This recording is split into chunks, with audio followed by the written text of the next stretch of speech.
Hi everyone, welcome to Unacademy. आज हम पढ़ने जा रहे हैं अपनी पाठ्य पुस्तक गंगा का सेकेंड चैप्टर जिसका नाम है क्या लिखूं। ठीक है, तो क्या लिखूं, टॉपिक का नाम ही है क्या लिखूं।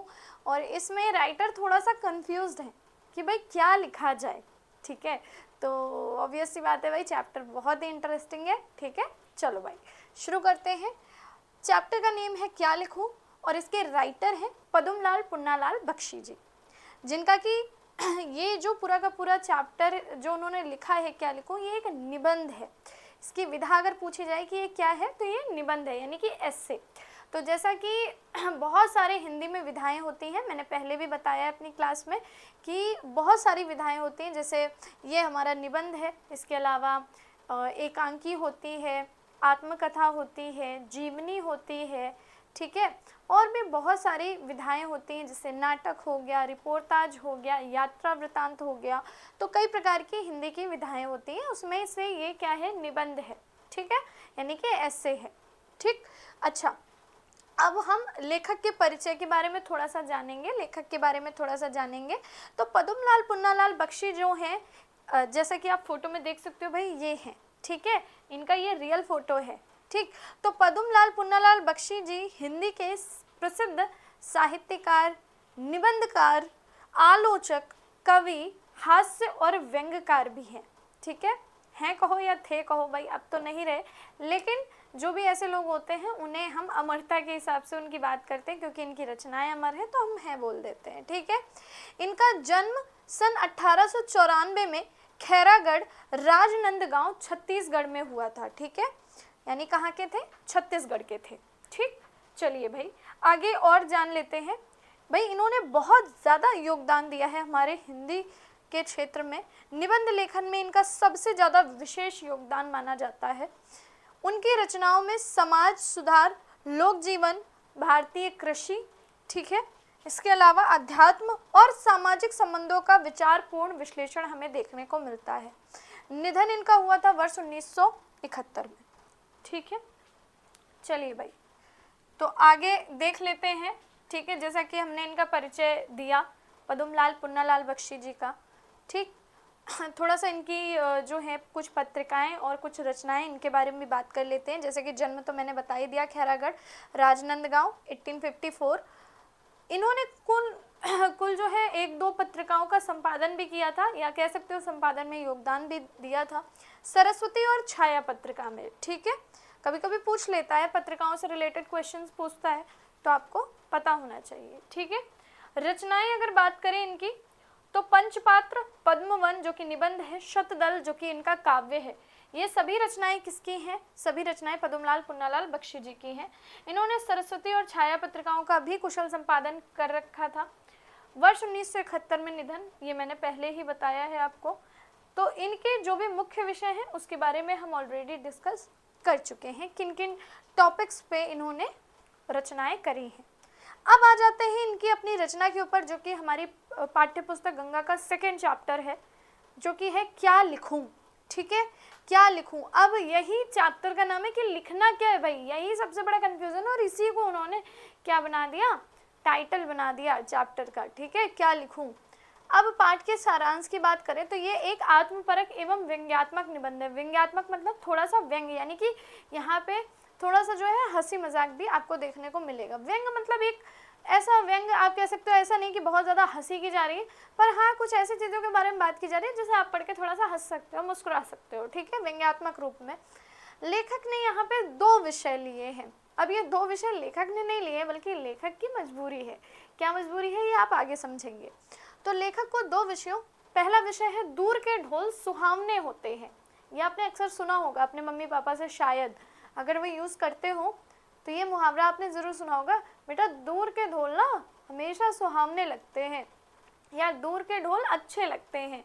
इसका मतलब क्या होता है, इसका मतलब जो चीज़ें हम दूर से देख रहे हैं, ठीक है, जिन चीज़ों को बस हम दूर से ऑब्जर्व कर रहे हैं, हमें लग रहा है ये बहुत अच्छा है। हो सकता है आपका कोई ऐसा फ्रेंड हो सकता हो कोई भी, आपने ऐसा कुछ भी ऐसे अपने लाइफ में चीज़ें ऑब्जर्व करी हो जहाँ पे आपको लग रहा हो भाई इसकी लाइफ तो क्या है, क्या लाइफ है, लाइफ सेट है। ठीक है।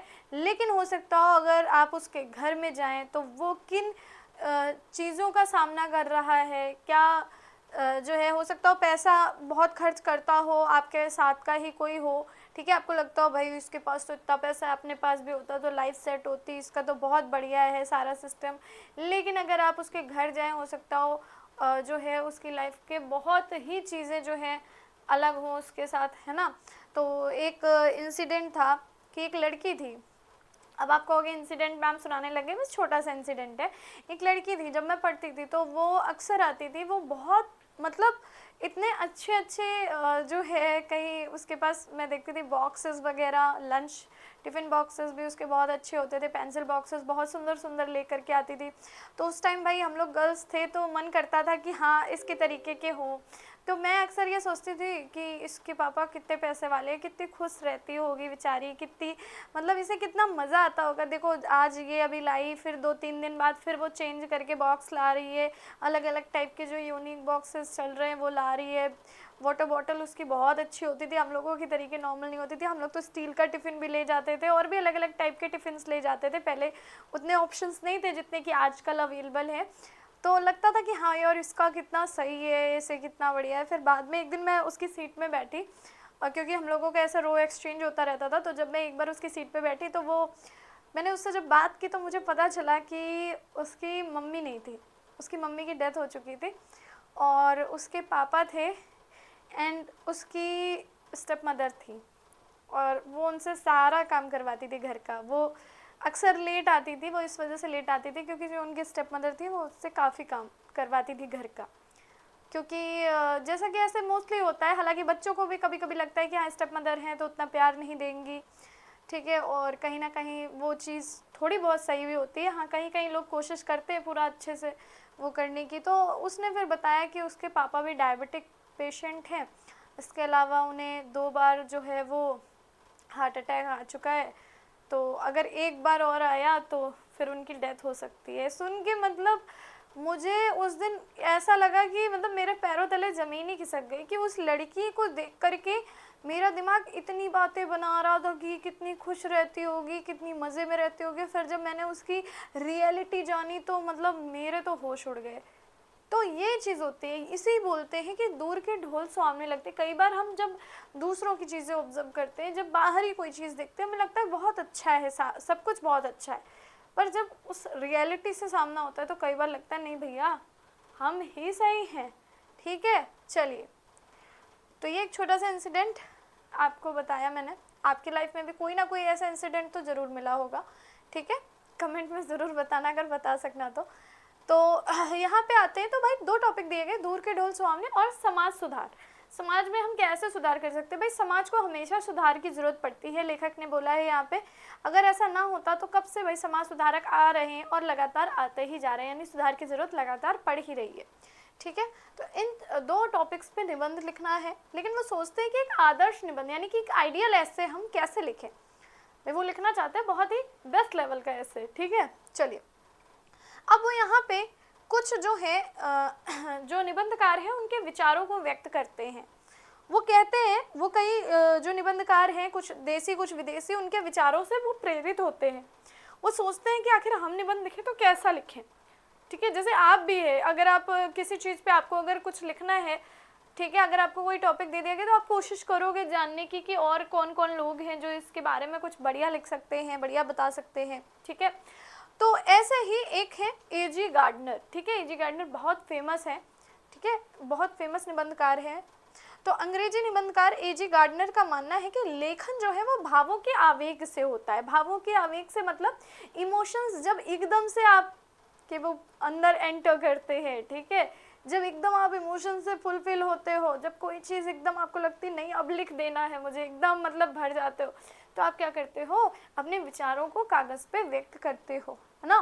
तो जब भावों का आवेग उत्पन्न होता है तो विषय तो केवल एक बहाना होता है, हमें अपने मन की बात लिखनी होती है। पर लेखक स्वयं मानते हैं कि उन्हें अच्छे निबंध के लिए अध्ययन, चिंतन और मेहनत करनी पड़ती है, ठीक है। लेकिन लेखक को काफ़ी जो है अच्छे निबंध लिखने के लिए अध्ययन करना पड़ता है, उन्हें पढ़ना पड़ता है, चिंतन यानी कि सोचना पड़ता है क्या लिखा जाए, और उन्हें काफ़ी मेहनत करनी पड़ती है क्योंकि वो काफ़ी बेस्ट देना चाहते हैं, ठीक है। तो उन्हें काफ़ी मेहनत करनी पड़ती है और इस बार भी उन्हें थोड़ा सा मेहनत ही मान सकते हो। क्यों? क्योंकि ये जो दोनों टॉपिक मिले ये रैंडम टॉपिक उनको दे दिए गए, ठीक है।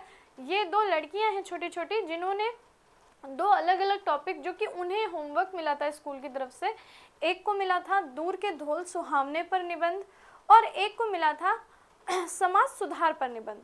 अब दोनों ने अपना काम जो है वो लेखक को यानी राइटर को पकड़ा दिया कि आप बताओ मैं कैसे अच्छा लिखूं ताकि क्लास में भाई मेरा ही जो ऐसे है वो पसंद किया जाए, ठीक है। तो यहाँ पर लेखक जो है वो बहुत सारी बातें बताते हैं, इनको थोड़ा समझेंगे और उसके बाद आगे भी बातें करेंगे, ठीक है। इन्होंने ए.जे. गार्डनर के विचार रखे, इन्होंने मिशेल द मोंटेन की भी शैली के बारे में बात किया। शैली मतलब वो किस तरीके से लिखते थे। तो जो फ्रांसीसी निबंधकार है मिशेल द मोंटेन, वो अपने देखे सुने अनुभव और किए हुए जीवन और घटनाओं को सहज सरल स्वाभाविक रूप में लिखते हैं। मिशेल द मोंटेन क्या कहते हैं, जो उनका देखा हुआ जीवन है उसी के वृतांतों को अपने देखे हुए जीवन से ही चीज़ों को रिलेट करके छोटा सरल रूप में ऐसे लिखते हैं जो कि उन्हें काफ़ी प्रेरित करता है लेखक को, ठीक है। तो ए.जे. गार्डनर हो गए, मिशेल द मोंटेन हो गए, ये काफ़ी प्रेरित करते हैं लेखक को। इसके साथ साथ वो निबंध के 2 प्रमुख तत्वों के बारे में भी डिस्कस करते हैं। निबंध लिखने से पहले 2 चीज़ें, जो 2 इम्पॉर्टेंट एलिमेंट्स हैं वो क्या हैं, 2 प्रमुख तत्व हैं वो क्या हैं। पहला तो सामग्री, ठीक है। जो सामग्री होना चाहिए, जो हमारे पास कंटेंट होना चाहिए, वो उसमें क्या क्या देखो, अध्ययन, मनन, शोध तथा विचारों पर आधारित होना चाहिए। जो भी हमारा कंटेंट है उसमें बहुत सारा किसी ने मेहनत करी हो, यानी बहुत सारा अध्ययन किया गया हो, बहुत सारा उसमें चिंतन मनन किया गया हो, शोध किया गया हो, रिसर्च करी गई हो तथा विचारों पर आधारित हो। और शैली, जो शैली यानी कि लिखने का तरीका जो है वो कैसा होना चाहिए, वो भाषा का प्रभाव और प्रस्तुति का ढंग जो है वो बहुत ही फर्स्ट क्लास होना चाहिए। देखो जब भी आप कभी देखना, जब भी आपसे ऐसे लिखने को कहा जाता है, आपसे कहा जाता है भाई स्टार्टिंग ही ऐसे करना कि बिल्कुल मतलब पढ़ के एकदम टीचर को लगे हाँ भाई लिखा तो इसने है। क्योंकि जब आप शुरू में ही टीचर को बांध लोगे अपने ऐसे लिखने के तरीके से, और लास्ट में भी वो कुछ चीज़ों को चेक करता है, स्टार्टिंग थोड़ा सा मिडिल में भी देखता है और लास्ट को देखता है।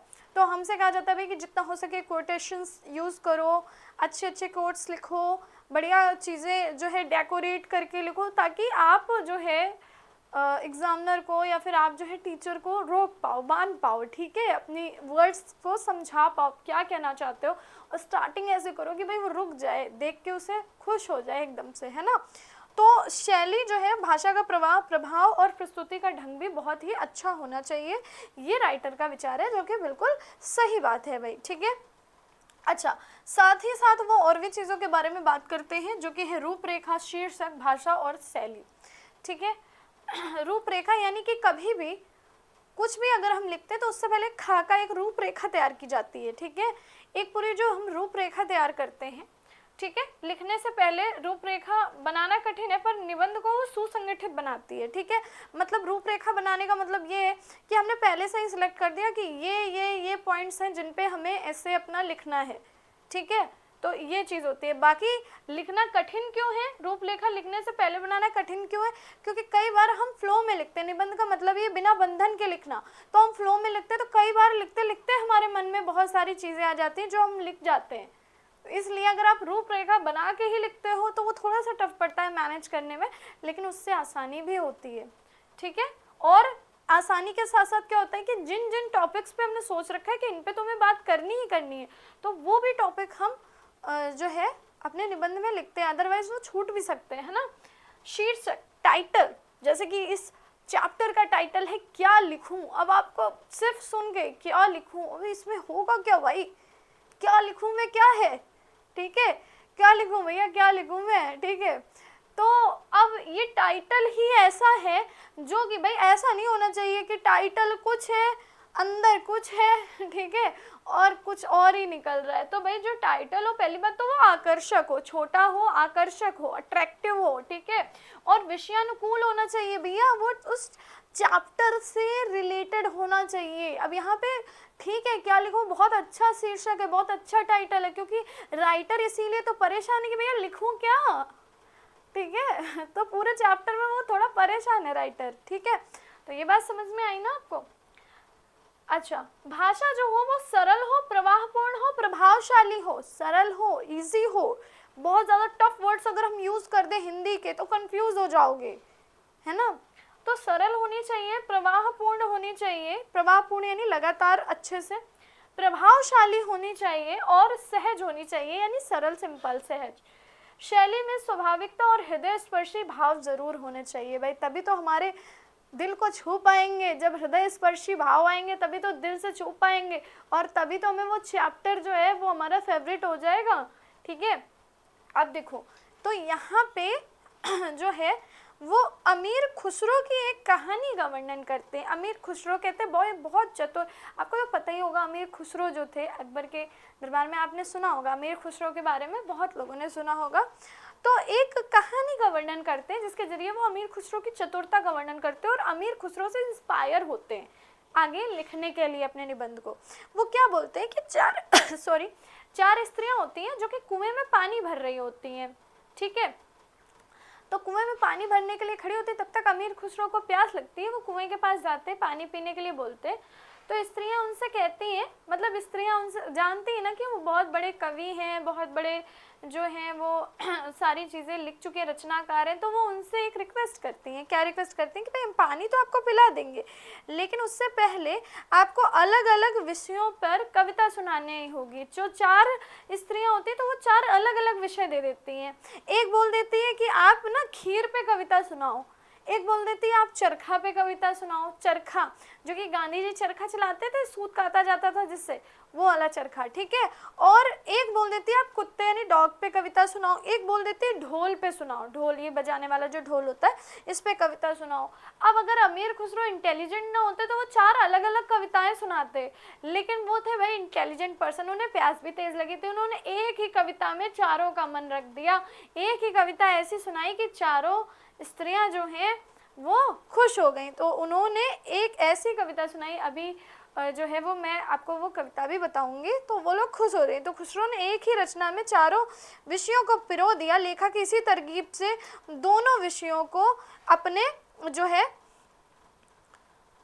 एक साथ जोड़ने का विचार करते हैं, ठीक है। इसी तरीके जो खुसरो ने अपनाया तरीका, उसी तरीके को लेखक भी अपनाना चाहते हैं और वो क्या करने की कोशिश करते हैं, इसी तरीके से दो विषय कौन उनको दिए गए थे, एक तो दिया गया था समाज सुधार और एक दिया गया था दूर के ढोल सुहावने होते हैं, ठीक है। तो इन दोनों विषयों को वो एक साथ को रिलेट करने की कोशिश करते हैं, ठीक है। अब दूर के ढोल सुहावने का क्या अर्थ बताते हैं उसको देख लो भाई।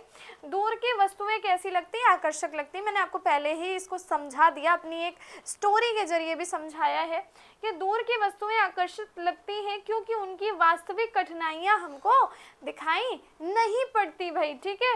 और पास से ढोल कैसा लगता है, कर्कश। कभी आपके पास में एकदम ढोल बज रहे हो, नगाड़े बज रहे हो, कान क्या लगता है भैया फट जाएगा। मुझे तो बिल्कुल पता है, पास में ढोल की आवाज़ बजती है, मेरे भाई की शादी हो रही थी, ढोल बज रहा था भैया, मुझे लगा बंद करो भाई बंद करो। मैं सोच रही थी कब बंद करेगा, इसे पैसे वैसे दो बंद करे, मेरा कान फट जाएगा, ठीक है। इतनी तेज बजा रहे थे।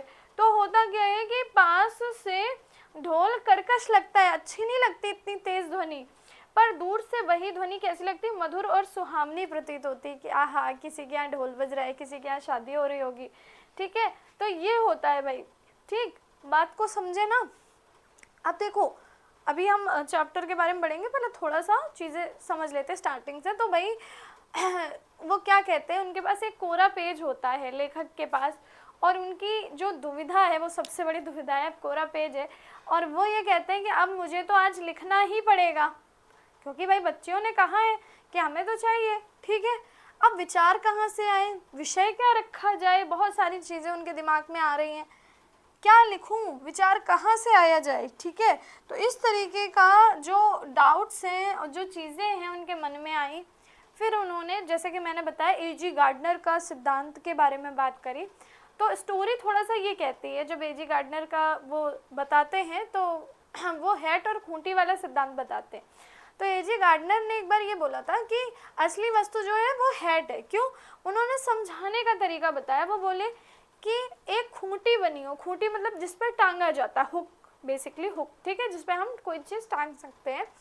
तो बोले कि उसमें अगर हम अपनी हैट को टांग दें, ठीक है, तो वो क्या बोलते हैं कि असली वस्तु हैट है, खूंटी नहीं है, ठीक है, खूंटी कोई भी हो सकती है, हैट हमारी सेम ही रहेगी। मतलब कि यह लेखक के हृदय के भाव और आवेग का प्रतीक है, जो कि सबसे ज़्यादा महत्वपूर्ण है, ठीक है। हमारी हैट नहीं चेंज हो रही है हम, लेकिन इसे अलग अलग खूंटियों में टांग सकते हैं, ठीक है। अगर एक आपने देखा होगा ऐसे रॉड सी लगी रहती है, कई खूंटियां बनी रहती है, अब चाहे हम इसमें टांगे, चाहे हम इसमें टांगे, चाहे हम इसमें टांगे, किसी में भी टांग दें, ठीक है, तो क्या हमारी हैट चेंज हो जाएगी? नहीं, पर हमारी खूंटी चेंज हो सकती है। तो यही बात ए.जी. गार्डनर ने समझाई है कि कोई भी खूंटी काम दे सकती है, यानी कि निबंध का विषय है जो कि महत्वहीन है, यानी कि विषय चाहे कुछ भी, उन्होंने वही बात बोली थी ना कि विषय चाहे कुछ भी हो, ठीक है, मन के भाव और आवेग जो होते हैं वही हमारा सबसे ज़्यादा महत्वपूर्ण होते हैं। हृदय के जो भाव होते हैं, आवेग जो है वही सर्वाधिक महत्वपूर्ण होते हैं। उसी को उन्होंने हैट और खूंटी से समझाया है ए.जी. गार्डनर ने, ठीक है। तो गार्डनर के अनुसार जिस तरह हैट टांगने के लिए कोई भी खूंटी पर्याप्त है, उसी तरह मन के भावों को व्यक्त करने के लिए कोई भी विषय उपयुक्त है। ये बात ए.जी. गार्डनर बोलते हैं, ठीक है। अब यहाँ पे देख लो भाई, उनके पास चुनौती क्या आती है राइटर के पास? राइटर के पास जो चुनौती आती है वो दो विपरीत दिशाएं, यानी कि भाई दो अलग अलग ही उनको जो है वो रचनाएं दे दी गई, मतलब दो अलग अलग विषय दे दिए गए। एक बिल्कुल से दे दिया गया समाज सुधार, जो बिल्कुल अलग विषय है, और एक दे दिया गया दूर के ढोल सुहावने। दोनों का आपस में कोई भी कंपैरिजन नहीं, पर उन्हें बिठाना पड़ेगा। तो एक बच्ची है नमिता और एक है अमिता, तो ये दोनों बोलती हैं कि भाई आपको क्या करना है, एक आदर्श निबंध लिखना है। और एक नमिता जो देती है टॉपिक वो है दूर के ढोल सुहावने होते हैं। ये एक छोटी सी लोकोक्ति है, मुहावरा है, जिसके बारे में मैंने आपको बताया था। और अमिता जो देती है वो क्या है भाई, समाज सुधार। ये एक अत्यंत विशाल और गंभीर ऐतिहासिक विषय है, ठीक है, बहुत समय से चला आ रहा विषय, इसलिए ऐतिहासिक है और गंभीर भी है ना। चलिए भाई, सीरियस काफ़ी इशू है, ठीक। अब यहाँ पे बात करते हैं भाई विस्तार का विरोधाभास। तो दूर के ढोल सुहावने हम लोगों ने बात करी थी कि ये मुहावरा इतना वृहद है, अगर हम सिर्फ दूर के ढोल सुहावने पे लिखें, राइटर यही कहते हैं कि अगर मैं दूर के ढोल सुहावने पर लिखूं तो भाई 5 पृष्ठ ये इतना वृहद है क्या कि इस पे 5 पृष्ठ लिखे जा सके? ये तो एक ऐसा हो गया कि जैसे हम एक बिंदु को बहुत बड़ा करें, क्योंकि दूर के ढोल सुहावने का मतलब है कि ये एक मुहावरा है छोटा सा, जिसका मतलब बेसिकली ये है कि हमें जो चीज़ों की कठिनाई नहीं दिख रही है हमें बहुत अच्छी लग रही। अब क्या इस टॉपिक को हम इतना बड़ा कर सकते हैं कि इस पर हम 5 पेज लिखें? क्या ये छोटा सा बिंदु है, इसको खींच कर हमें इतना बड़ा करना इसका सही रहेगा? तो ये एक समस्या उनके सामने आती है। दूसरी जो है वो समस्या आती है समाज सुधार की। अब समाज सुधार जो है वो अनादिकाल से चल रहा है, कितने पहले से चल रहा है, तो अनादिकाल से चल रहे इस गंभीर और विवादित विषय को मात्र 5 पृष्ठों में कैसे समेटा जाए? ये तो समुद्र को गागर में भरना, यानी कि गागर को सागर में भरना वाली बात हो गई। सागर को गागर में कैसे भरा जाए, ठीक है। तो यानी कि उन्होंने कहा कि यहाँ कंफ्यूजन इस बात पे भी है कि जो दोनों टॉपिक है वो बहुत अलग है।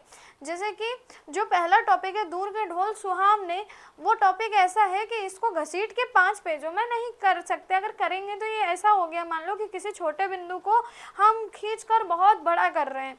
और जो दूसरा टॉपिक है इसी की बजाय समाज सुधार, वो ऐसा टॉपिक है कि इतने टाइम से चला आ रहा है कि इस पे तो हम जितना चाहें उतना कंटेंट दे सकते, जितना चाहें उतना लिख सकते। इस पे अगर 5 पेज अगर हम लिखें तो इतना गंभीर और विवादित विषय है कि 5 पृष्ठों में समेटना इसे बहुत जो है कम माना जाएगा, कम आंका जाएगा। ये समुद्र को गागर में, गागर माने मटकी, अब हम पूरे बड़े से समुद्र को पूरे एक मटकी में भर सकते हैं क्या? तो ये ऐसी बात हो गई, ठीक है। तो ये बात उन्होंने बोली कि दोनों भाई उन्हें बिल्कुल अलग अलग सब्जेक्ट मिल गए, ठीक है। तो लेखक के पास ना तो अनुसंधान का समय, अनुसंधान मतलब एक्सपेरिमेंट, खोज, अब बहुत ज़्यादा वो खोज नहीं कर सकते, ठीक है, और ना ही कोई विश्वकोश है उनके पास, ठीक है। अपने ही ज्ञान से उनको क्या रचना है भैया, निबंध रचना है। अब अपना ही ज्ञान है और जल्दी से उन्हें 2 घंटे में भैया एक निबंध लिख के देना है बच्चों को, ठीक है। अब देखो, जैसा कि मैंने बताया कि उन्हें अमीर खुसरो से प्रेरणा आई। 4 स्त्रियों ने 4 अलग अलग शब्दों पे कविताओं की डिमांड करी। एक ने खीर, एक ने चरखा, एक ने कुत्ता और एक ने ढोल। तो वो क्या था भाई, वो कौन सी कविता थी जो कि खुसरो ने सुनाई, और इसी कविता का उन्होंने उल्लेख किया और इसी से उनके दिमाग में एक नया थॉट आता है कि क्यों ना हम भी खुसरो की तरीके इन दोनों ही चीज़ों को मर्ज करके ऐड कर दें। तो खुसरो का चतुर मस्तिष्क एक ही पद में चारों इच्छाओं की पूर्ति कर देता है। वो लिखते हैं, खीर पकाई जतन से, जतन से मतलब खीर हमने बड़ी मेहनत से पकाई, ठीक है, जतन यानी कि प्रयत्न से, खीर पकाई जतन से चरखा दिया चला, ठीक है, और चरखा चला दिया, आया कुत्ता खा गया तू बैठी ढोल बजा लो। खीर जतन से पकाई थी, चरखा चला दिया, कुत्ता आकर के खीर खा गया, अब तुम बैठ के ढोल बजाओ। तो ये चारों वर्ड्स इन्होंने अपनी एक ही कविता में पूरे कर दिए। यही तो अमीर खुसरो की खासियत थी भाई, ठीक है। चलिए भाई, तो ये बात भी आई थिंक आपको क्लियर हो गई होगी, ठीक। अच्छा, अब हम विषय का विश्लेषण करते हैं। सबसे पहला ध्वनिक भ्रम जो बताते हैं, यानी कि दूर के ढोल सुहावने होते हैं, उसमें वो ये बताते हैं कि समीपस्थ यथार्थ, यानी कि जो समीप होता है उसे ही यथार्थता दिखती है, उसे ही कर्कशता दिखती है। अगर आप ढोल के जितने समीप रहोगे, ढोल जब आपके पास बजता है तो ऐसा लगता है कि कान फटने वाले हैं। ढोल के पास बैठे लोगों के कान के पर्दे फटते हैं, इतनी तेज उनके कान में लगती है। अर्थात जो परिस्थिति के करीब है वही उसकी कठोरता और पीड़ा को समझ सकता है, दूर वाला व्यक्ति नहीं पहचान पाएगा, ठीक है। और दूरस्थ भ्रम, जो पास होता है वो तो यथार्थ होता है, यथार्थ मतलब एज इट इज, जैसा है वैसा दिख रहा है, ठीक है। लेकिन जो दूर होता है उसे क्या होता है, भ्रम होता है। मधुरता, नदी तट पर बैठे व्यक्ति को वही ध्वनि जो है वो बहुत सुखद लगेगी। अब किसी को दूर से ढोल की ध्वनि सुनाई दे, वो कहेगा वाह भाई, वो क्या कल्पना करेगा, दूर बैठा उस व्यक्ति ध्वनि से विवाह, उत्सव, आनंद और नववधु के प्रेम और संकोच की सुखद कल्पना कर लेता है। वो क्या सोचेगा, कोई लेडी या कोई भी जेंट सोचेगा वाह भाई किसी की शादी हो रही होगी, मन में उसके पूरी जो है एक पिक्चर सी बनाएगी, एक बहू आ रही होगी, यानी कि एक जो है ब्राइड होगी, ठीक है, ग्रूम होगा, बढ़िया उनकी शादी हो रही होगी, खूब नाच गाना होगा। वो ऐसी ऐसी चीज़ों की कल्पना करता है बैठे बैठे दूर से सुन के, ठीक है, उसे बड़ा अच्छा लग रहा है। तो ये चीज़ है ना, तो यही बात हो गई। उन्होंने दूर के ढोल सुहावने को ये बताया कि समीपस्थ तो यथार्थ है लेकिन दूरस्थ तो भ्रम है, ठीक है। दूरी यथार्थ की कठोरता को छिपाकर उसे मनमोहक बना देती है ना। दूरी क्या करती है, यथार्थ की कठोरता को छिपा देती है और उसे बहुत ही सुंदर बना देती है। ऐसा लगता है कि बहुत बढ़िया है, ढोल बज रहा है ना। चलो, तो यही कहते हैं दूर के ढोल सुहावने होते हैं। समय का दृष्टिकोण अगर बात करें, फिर उन्होंने इसी टॉपिक में जो इनका दूर के ढोल सुहावने होते हैं, इसी में उन्होंने एक और पॉइंट ऐड किया जो उन्होंने बोला समय का दृष्टिकोण, यानी कि तरुण बनाम वृद्ध बताया है, जिसके बारे में तरुण का मतलब होता है यंग, यंग, ठीक है, जैसे कि अभी आप हो तरुण, और वृद्ध माने जो ओल्ड हैं या जो एज्ड हैं, ठीक है, जो बूढ़े हैं। तो जो तरुण व्यक्ति होते हैं, जो यंग होते हैं, जैसे कि अभी आप लोग हो, आप लोग तरुण हो, ठीक है, तरुण हो, तो आप क्या है, आपकी दृष्टि उज्जवल भविष्य की ओर है। आप कैसे कल्पना करोगे, मेरे अच्छे मार्क्स आ जाएं, फिर उसके बाद धीरे से मैं और अच्छा, मेरे बोर्ड्स के अच्छे हो जाएं पेपर, फिर आप सोच रहे हो कि मेरी जॉब अच्छी हो जाए, फिर आप सोच रहे हो कि फिर जॉब के बाद बोलोगे शादी अच्छी हो जाए। अब शादी के नाम से कुछ लोग जो है खुश हो जाएंगे, कुछ लोग शर्मा जाएंगे, अरे मैम अभी कहाँ होनी है, तो भाई होनी तो है ही, है ना। तो क्या है कि आपका उज्जवल भविष्य की ओर आप देख रहे हो, आप सोच रहे हो अभी मेरी अच्छी जॉब लगेगी, बहुत सारा पैसा आएगा, बहुत सारी जो है मस्ती करेंगे, यहाँ घूमेंगे वहाँ घूमेंगे, ठीक है, अच्छी लड़की या अच्छे लड़के से शादी करेंगे, अभी तो बहुत कुछ है। तो आपकी क्या दृष्टि उज्जवल भविष्य की ओर है, ठीक है। आप आशा और क्रांति के समर्थक हैं, यानी कि भाव कैसा है आपका, अभी होप है आपके अंदर बहुत सारी, ठीक है, और आगे आप बहुत कुछ कर सकते हो, क्रांति के समर्थक हो। इच्छा क्या है, भविष्य को जल्द से जल्द आप वर्तमान में लाना चाहते हो, भाई आप जल्दी से जल्दी अर्निंग करना चाहते हो, जल्दी से जल्दी दे। बहुत सारे लोग ऐसे भी हैं जो सोचते भाई कुछ अच्छा कर ले फिर जल्दी से शादी भी हो, ठीक है, और सिर्फ शादी नहीं, बहुत सारी चीज़ें, मतलब तो आप भविष्य को जल्द से जल्द वर्तमान में लाना चाहते हो। संसार का चित्र आपको बहुत मनमोहक प्रतीत होता है क्योंकि वो जीवन संग्राम से आप दूर हो। आपको अभी ये भी लगता है कि हाँ भाई जो जॉब कर रहा है 9 to 7, ठीक है, या बहुत ही अच्छे हैं, बड़े ही खुश हैं वो लोग, लेकिन वही लोग जान रहे हैं उन्हें क्या दिक्कत हो रही है। या जो आपको कपल्स दिखते हैं अभी, ठीक है, मैरिड या अनमैरिड, जो भी आपको गर्लफ्रेंड बॉयफ्रेंड या कपल्स दिखते हैं, आपको लग रहा है यार कितने मजे इनके, बढ़िया घूम रहे हैं, बढ़िया जहाँ मन कर रहे जा रहे हैं, खा खा रहे हैं बढ़िया, साथ में रह रहे हैं, पर उनकी लाइफ से पूछो तो वो कहेंगे अरे शादी करके फंस गए, ये हो गया वो हो गया। तो यही है कि अभी आप ना जीवन की यथार्थता से दूर हैं। अभी आपके साथ क्या हो रहा है, दूर के ढोल सुहावने वाला हो रहा है, ठीक है। अभी आप यथार्थता से दूर हो, आपको भविष्य जो है, आप भविष्य की तरफ देख रहे हो, आप वर्तमान नहीं, आप जल्दी से जल्दी भविष्य को वर्तमान में लाना चाहते हो, ठीक है। अब जो वृद्ध हैं, जो बूढ़े बाड़े लोग हैं, वो बेचारे क्या करते हैं, अब वो अपना मोस्टली जीवन जो है वो जी चुके हैं, अब वो अपने अतीत में जीते हैं, पुरानी यादें ताज़ा करते हैं, ठीक है। वो सोचेंगे हाँ वहाँ जाते थे, ऐसा लगता था, इतना अच्छा लगता था। अभी क्या है, अभी आप आगे का सोच रहे हो, अभी आप यहाँ पे भी खुश नहीं हो। इसीलिए इंसान कहता है कि भैया जो है वो आज है, उसी में खुश रहो, चाहे बूढ़े हो चाहे जवान हो, आज में खुश रहना चाहिए। ना कल की सोच रखो, ना बीते हुए कल की, ना आने वाले कल की, आज है जो है, ठीक है। क्या पता कल हो ना हो, ठीक है।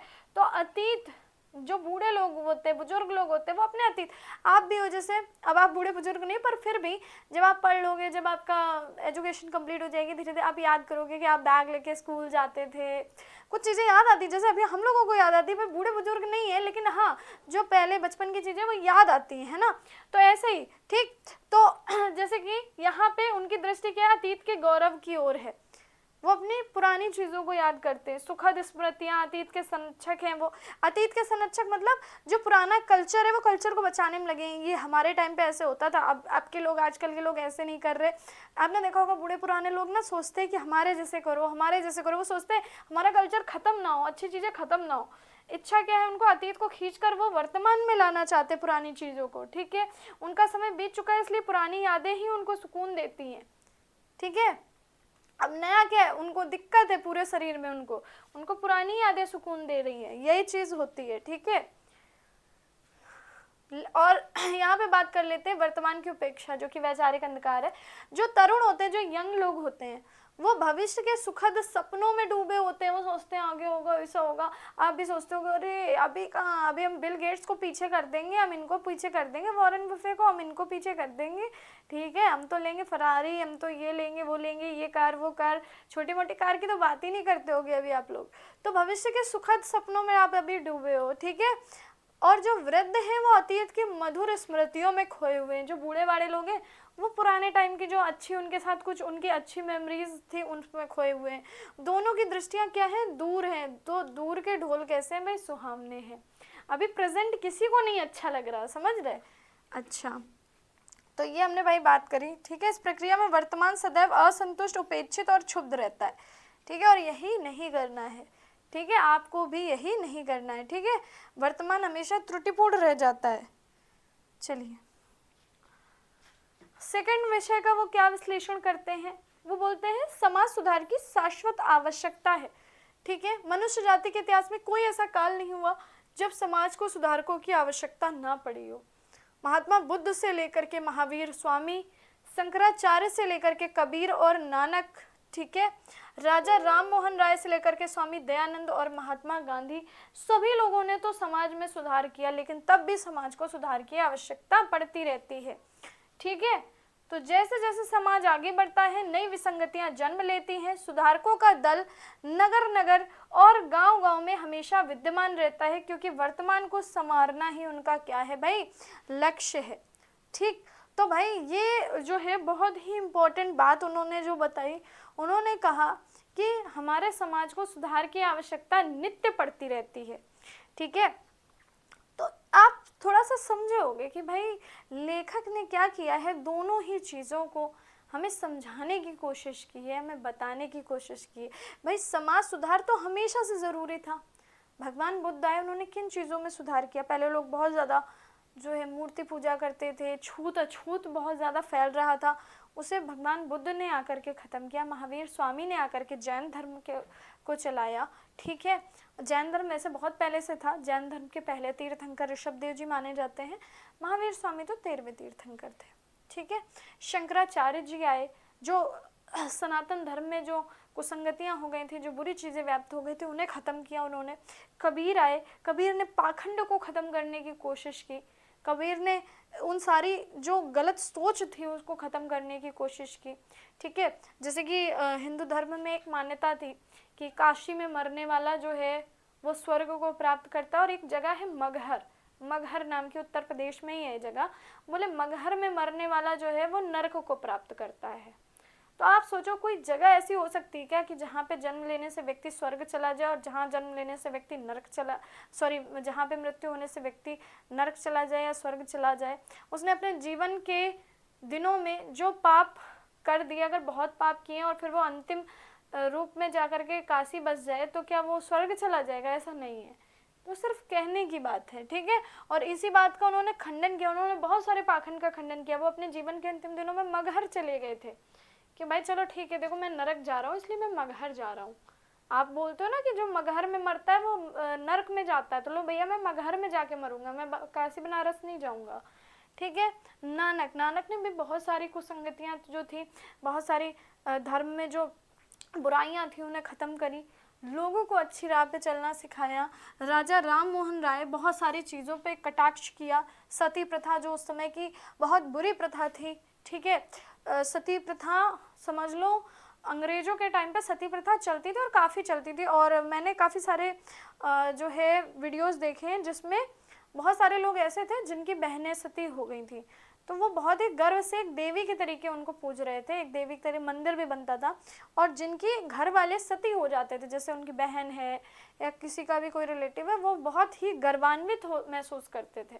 पर अगर आप देखो तो एक स्त्री के साथ कितना जो है दुर्व्यवहार है ये, कि अगर उसका पति मर जाए तो उसे भी, अगर उसका मन है तो भी, और अगर नहीं मन है तो भी उसे जबरदस्ती जलना पड़ रहा है चिता में, ठीक है।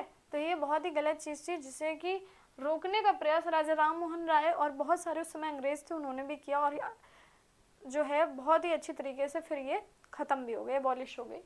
तो ये इसके अलावा जो है शिक्षा में सुधार किया, जो कि अभी तक जरूरत पड़ रही है। स्वामी दयानंद और महात्मा गांधी के सुधारों के बारे में भी आप लोग अच्छे से जानते हैं, ठीक है। तो इस तरीके समाज सुधारक बहुत से आए और उन्होंने हमारे समाज में बहुत सारे सुधार किए, परंतु समाज सुधार की आवश्यकता नित्य पड़ती ही रहती है, ऐसा लेखक का मानना है, जो कि बिल्कुल सत्य है। तो आपको इस चैप्टर को पढ़ के क्या लगा भाई? चैप्टर को आप अच्छे से समझ पाए कि नहीं समझ पाए? राइटर जो कहना चाहता था उस चीज़ को आप सही से समझ पाए कि नहीं समझ पाए? मुझे कमेंट में ज़रूर बताना। मैंने अपनी तरफ से पूरी कोशिश की आपको चीज़ों को अच्छे से समझाने की। एक बार चैप्टर को ज़रूर पढ़ लेना, ठीक है। चलो मिलते हैं नेक्स्ट वीडियो में। Bye bye and take care.